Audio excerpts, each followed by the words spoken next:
Hello साथीहरू नमस्कार सबैलाई। एनपीएल सिजन 2 यही नोभेम्बर 17 देखि डिसेम्बर 13 गतेसम्म द फेस्टिभल अफ हिमालय क्रिकेटको महाकुम्भ सुरु हुँदैछ। 8 टिमहरू Janakpur Bulls, Sudurpashchim Royals, Karnali Yak, Chitwan Rhinos, Lumbini Lions, Pokhara Avengers, Kathmandu Gorkhas, Biratnagar King बीचमा हुन गइरहेको सिजन 2 कतिको एक्साइटिङ हुनुहुन्छ साथीहरू।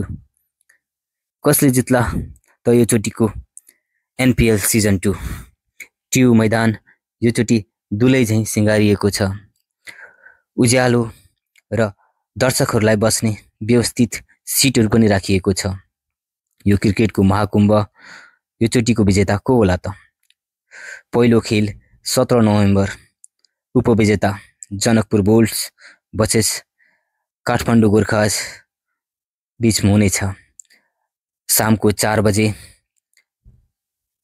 पक्कै पनि एक्साइटिङ हुनुहुन्छ।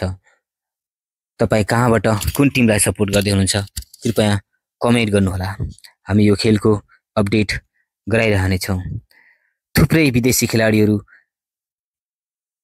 पनि भित्रिएका छन्। हेरौँ कुन टिमले यो बलियो हुन्छ र यो टिम बाजी मार्नेछ।